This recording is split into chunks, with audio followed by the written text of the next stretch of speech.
Amen, somebody. We are welcome once again to His presence. I pray that the Lord will give us full understanding of His word in the mighty name of Jesus. Amen. So we'll be moving very fast because of our Bible study that we started a couple of months ago, last year. So I'm praying by the power of the Holy Spirit, maybe we can be able to tidy it up today. And I pray God will help us in Jesus' name. Amen. So for the case of people that are just coming in for the first time or joining the class for the first time, we are in the season where we are discussing about the mystery of prayer. And under the mystery of prayer, we are dealing with so many things. And part of what we are dealing with is, how do we pray a prayer that is being answered to God? And how can somebody knows if his or her prayer is being answered?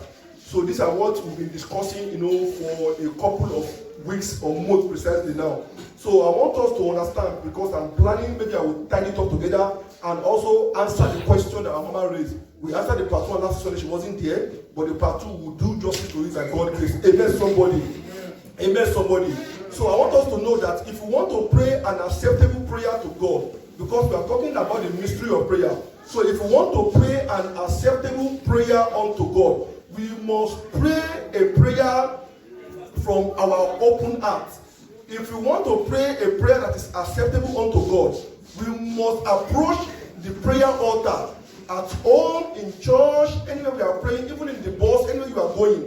Prayer is one of the most easiest thing you can do. Even you can do it in your toilet. You can do it if you are driving, even if you are walking. That is why it is a mystery. So, but when we are approaching this pattern of prayer, we must approach it with an open heart. So if you are praying and your heart is not open I mean is that your heart must be connected with God. That is, you must be sincere with yourself. So when you are praying, you must not be planning to have a substitution towards the things you are asking from God. So because God is not a man, He cannot lie. And neither is this son of man that He can change. If He say it, He is going to do it. So you only need, our commitment, and you need our dedication. Amen, somebody. Amen. So, and the other thing is that, for us to pray a prayer that will be acceptable unto God, our mind, the first thing is that we must pray with open heart. And number 2 is that our mind must be aligned. We've been talking about alignment, if you are in the study, we talk about alignment. Our mind must be aligned with the power of God. Amen, somebody. And the next one is that our soul must also be in connection with the word of God. I talk about our spirit, I talk about our heart, our mind, and our soul. These 3 factors are the things that controls us as a person. If your soul is no more in your body, then you are no more living. Okay? So, and if your mind, is no more responding, that is, your mind is not functioning the way you ought to function, you cannot know what is happening around you. Amen, somebody. So, and if your heart, is not stable, then for you to do something that will give you clarity of purpose will be difficult. At least you are unstable. You cannot decide. So we must decide. And the next thing is that I wrote here is that we must also grow in our prayer life. We must grow in our prayer life. Do you know why I'm saying we must grow is that, many people believe that it is only when we come to church on Sunday or when we have a gathering of prayer fest or a prayer program is when we have to pray. No, prayer is the only means of which you can communicate with God. So the same way you are speaking with your children at home every morning, the same way you relate with your husband, you relate with your relatives, you call on phone and talk, we talk. So those that we are even using to gossip, let us use to begin to pray. Amen, somebody. Those times that we are using to gossip or to molest people, let us use to do what? To pray. You know why? Because when you are praying, you will be growing in that system. But it is like, I don't know, if anybody do mathematics in school, maybe in secondary school or in higher institution, mathematics. You go to mathematics or that. Now, do you know one of the mysteries of mathematics? Math. If you leave mathematics, it will do anything. It will leave you very fast. I'm telling you, I'm not a guy, even if you are a genius, it is normally, if somebody teach you one formula and you learn it, and after maybe 3 weeks, you neglect it. I'm telling you, if you go and believe that you do what? You are going to lose the progression which you have gained at the beginning. So it's also prayer life. Because that's sometimes we say, pray in Jesus' name before you pray. Many people are already sleeping. Do you know approaching our prayer altar with fire. So you have to keep on growing in it. Nobody starts praying from birth. Everybody learn to pray from somewhere, from somebody. That's why we are in the church. So we must do what? We must grow in our prayer life. Tell your neighbor, say, grow in your prayer life. Grow in your prayer life. Because that is the only key we have if we want to have a sustainability to defeat the kingdom of God. The Bible says something in the book of Luke 10:19. It says, He has given us power to tread upon snake and scorpion. What is that power? It is the power of Holy Spirit through prayer. You understand? So that is the power. Now, if a man is carrying weight and the man is a weightlifter, if the man did not fight, the man will not know how strong he is or she is. It is until when you fight, then you will know your weakness, then you will know your strength. Amen, somebody. So that's also prayer life. And the next thing is that for you to grow in prayer life, you must be intentional. Intentional means that, it must be deliberate. You must pray deliberately. You must be intentional about it. People must not force you to pray. It must be intentional. Intentional that is deliberate. You must decide on your own that I want to pray. Amen, somebody. And the mystery about prayer, other thing is that, one of the most powerful prayer people don't know is that when people are sleeping, if you rise up and pray to God, I'm telling you, you are going to command the heavens. Amen, somebody. I'm telling you, if you rise up and you pray in the middle of the night, you will command heaven. And let me also tell you one secret again about mystery of prayer. If you want to be, if you are praying in your house, please let us practice it. If you are praying in your house, try to do what? Create a position that you'll be praying every time. I will repeat it. It might be maybe beside your bed. When you kneel down there and pray on that bed, anytime you come to pray, make sure you go back to that position. Do you know why? We are looking at Jacob.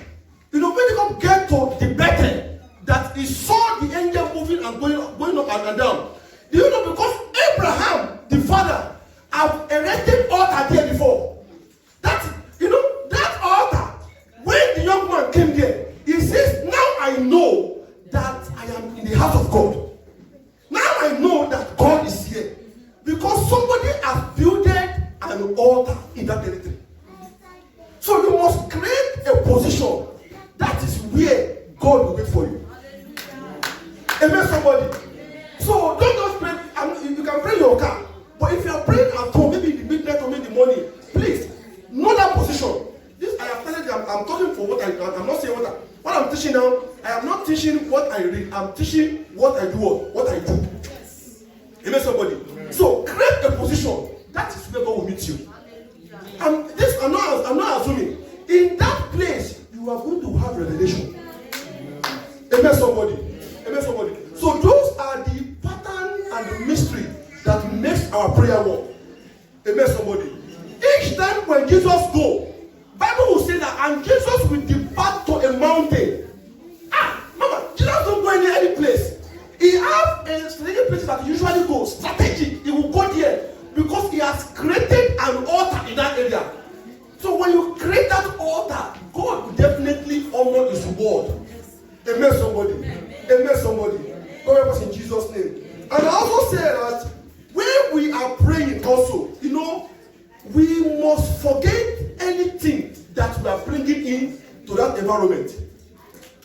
Amen, somebody. When we are praying, we must forget everything that we are bringing into the environment. Now, if you are a parent and your son is standing beside you, and your son needs a school fees, or maybe your son you need money to maybe touching gate or something like that, and while he's talking to you, he's pressing phone. Papa, he's brought now phone sticker, he's supposed to SMS now.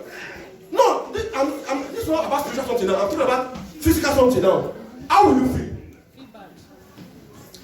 Let's be honest. Will you ask him to use our voice? He said, Mama, he brought 15 girls. Mama, you know what he's doing also. That shows that what he's asking is not even there. So when you come to God in prayer, you have to leave everything behind and let it be alone with God. Amen, somebody. Lastly, before we move forward, do you know why in the book of 1 Kings 18, I'm just trying to rush, I want to cover this area. 1 Kings 18, when Elijah came to face the bad people. Do you know that Elijah given one thing they didn't know? He said they should erect an altar. It's in the Bible. You know, and he asked them that they should do what? They should do their own voodoo first. But when he came to his own turn, he said they should scatter everything and do what? And created a new altar. Now, he didn't just pray. He started saying that they should bring water. The altar should be arranged with a 12 stone. Do you know the meaning of 12? 12 means government. It means seed. So he put it in place. So even if you call God in that area, God will answer you. Do you know why? Because you are putting God first. Elijah is not even thinking of the back. He's not even thinking of the mean or they are crying. He's only thinking of the altar where he wants to pray to God. Elijah should have prayed and said, "Oh God of Elijah, come fire." He might have done it, but he wants to align first with God and create an altar where God usually meets people. So he created it in their midst, and while he was praying, fire came down. Amen, somebody. Even Solomon also, when Solomon finished building the temple of God, Solomon did not call fire. He built it and gave a sacrifice. And Solomon started praying. He was praying. I will say that while he ended up his prayer, fire came down. The meaning of fire is that if you pray a prayer of alignment, you must not struggle for answer. Amen, somebody. If you pray a prayer of alignment, you must not do what? You must not struggle for answer. Do you know that? Because you don't need to assist God.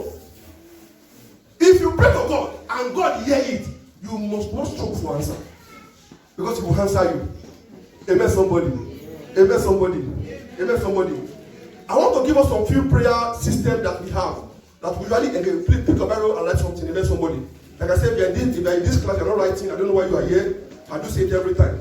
So, you open your Bible again to the book of 1 Timothy 2. Very fast. 1 Timothy 2. 1 Timothy chapter number 2. 1 Timothy 2.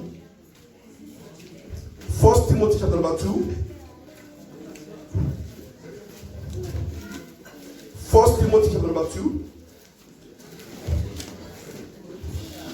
Okay, are we out there? 1 Timothy 2. I want to read from verse 1 to 8. Very fast.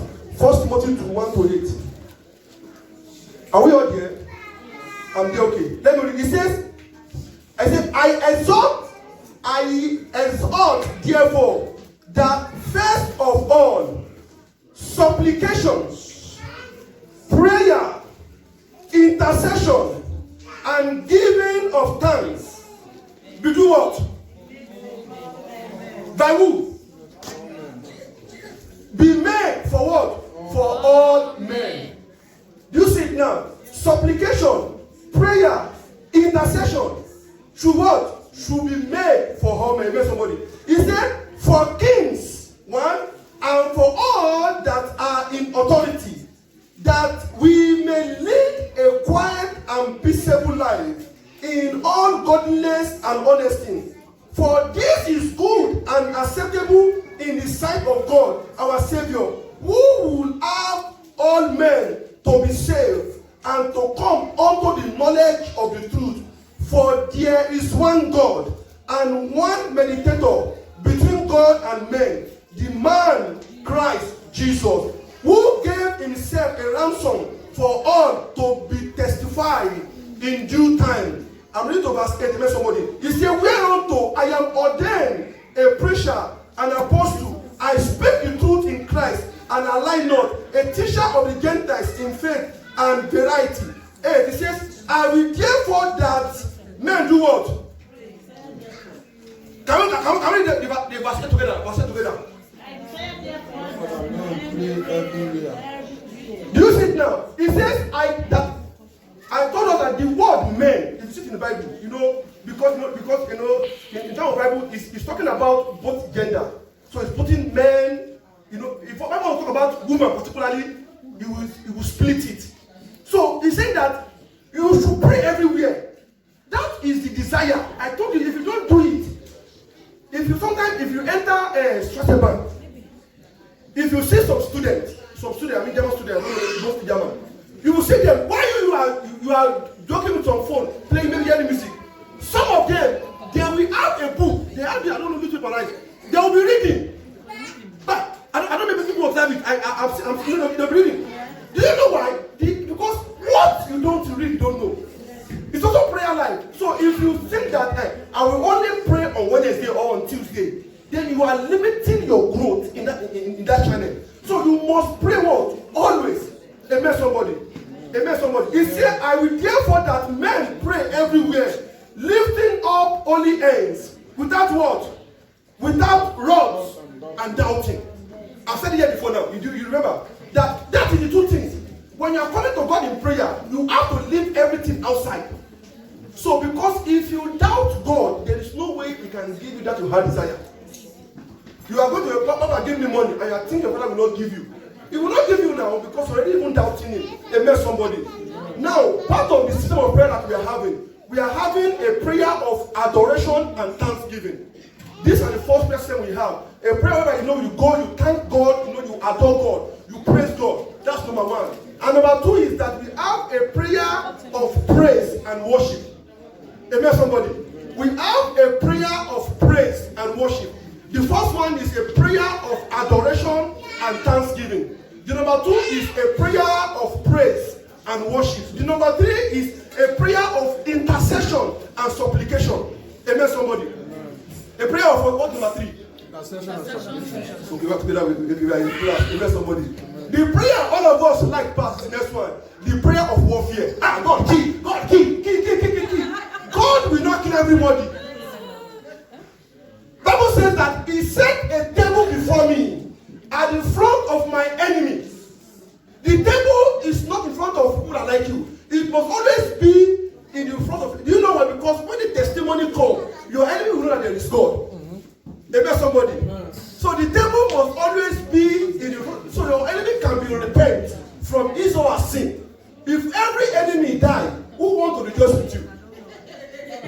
Ask yourself, amen, somebody. Amen. The next one is a prayer of intimacy and fellowship.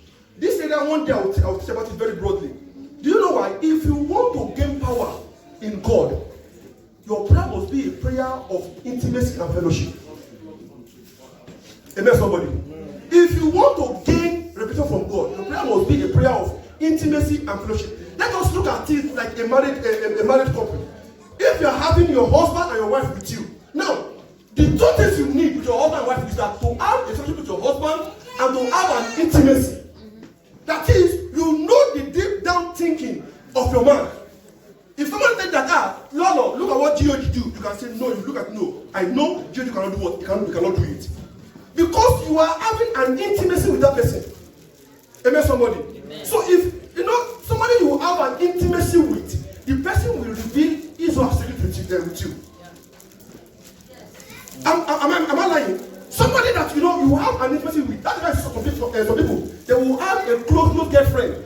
What even the husband did not know, that person will know. This is reality. So if you want to get power from God, you have to pray a prayer. No, the prayer is that when you come to God, you must not ask anything from God. Just lie down, and say, God, everything is about you. It's about you. Mama, I'm telling you. It's like go to Oni of Ife.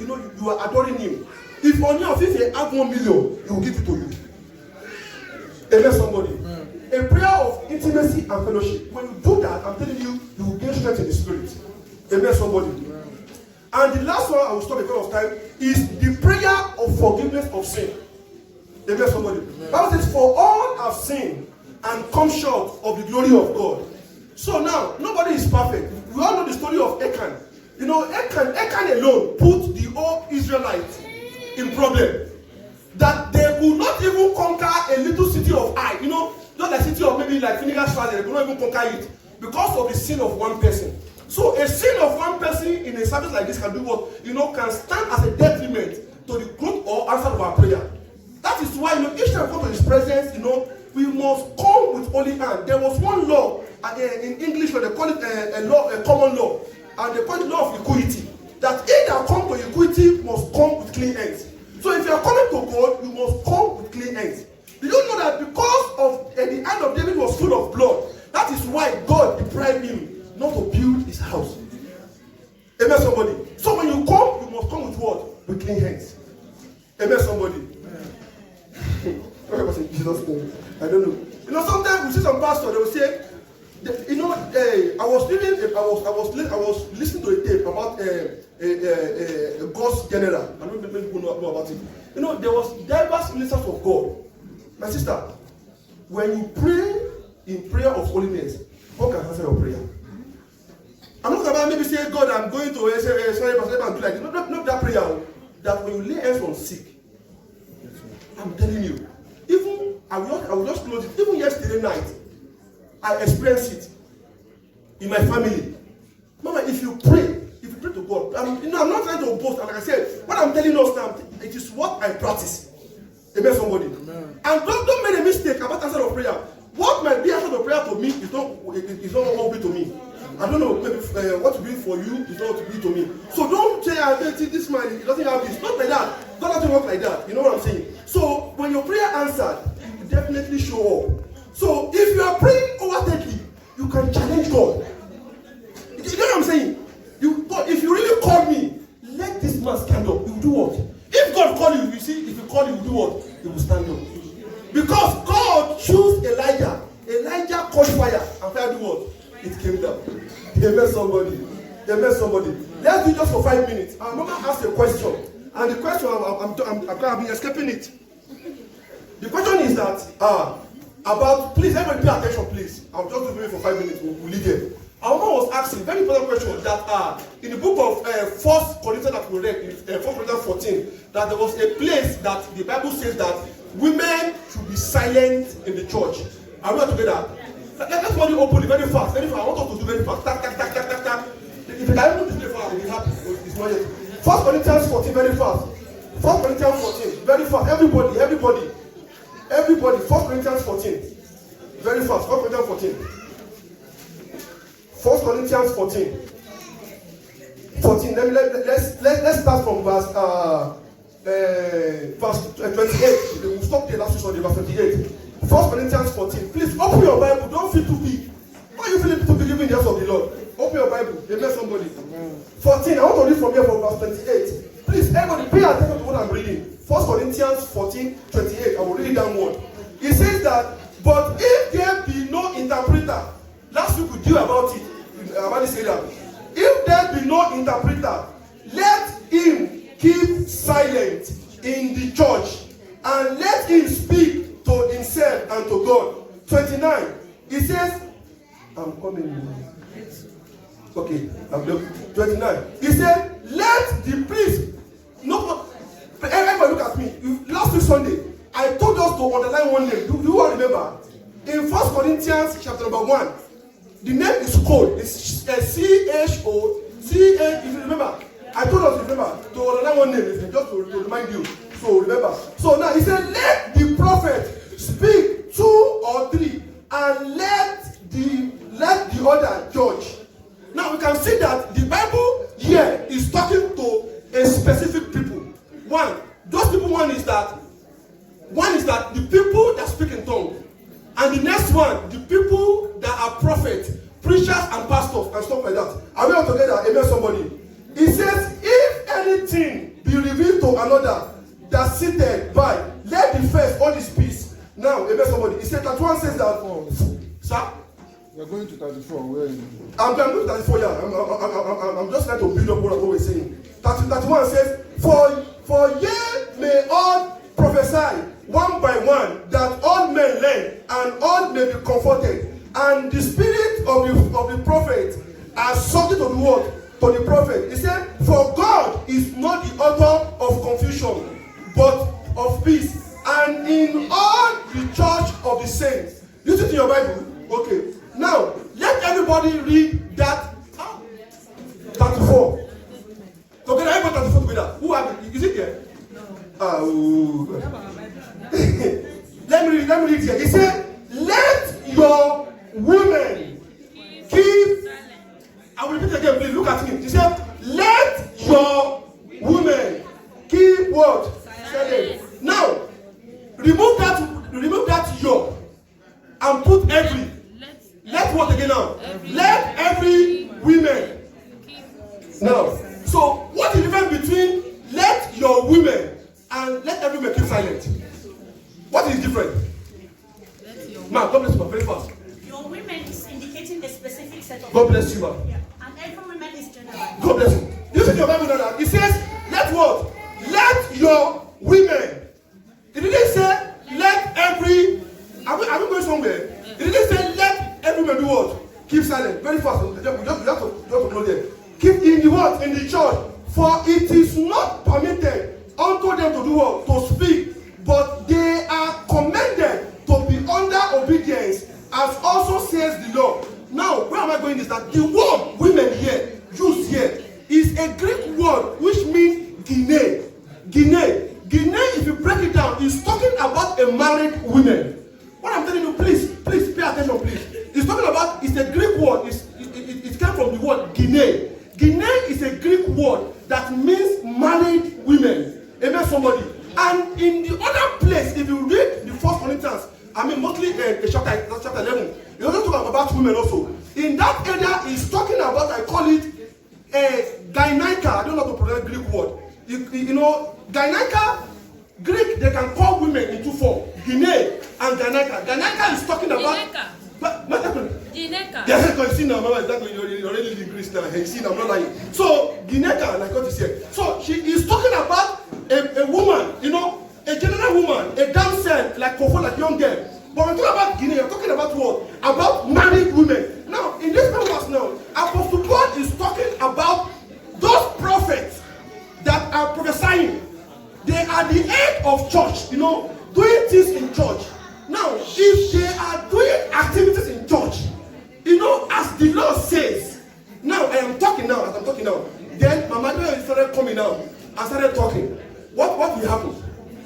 What will happen? There will be commotion. As I'm speaking about why I carry mine, so Apostle Paul says that for that purpose, you do what?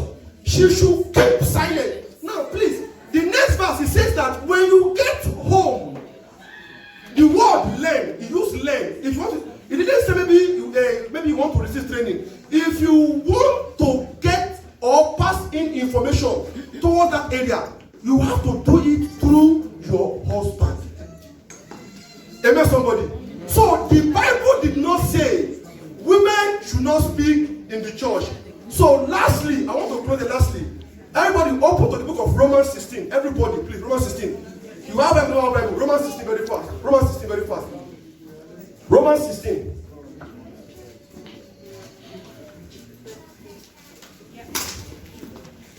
From verse 1. Romans 16 from verse 1. We are heading here because of the issue of women. So our women can be bold to speak in the house of God. So don't be afraid. Amen, somebody. Are we on here? Romans 16 from verse 1. I want to read from here. Please, let me just pay attention. Romans 16. It says, I commend you. I commend unto you Phoebe. Do you see what? Do you see that name there? Phoebe. Our what? Our what? Which what? Now, this Phoebe, this apostle that's working now. So to know that Apostle Paul is not silencing women in the church. This woman now walk in the house of God. She said, I am handing over everything. I am rendering this woman to you, not man now, Phoebe, in the church of God. So if anybody tells you that a woman should keep silent in the church, tell them that somebody tell you in Trinity that it is a lie. It is not the gospel of God. Amen. Amen, somebody. Amen. I will repeat it again. If any person tell you that a woman should keep silent in the house of God, tell them Adebare Ezekiel in this church tell you that it is what? It is a lie. See that to God by God in Jesus' name. That's for Jesus' name. Somebody.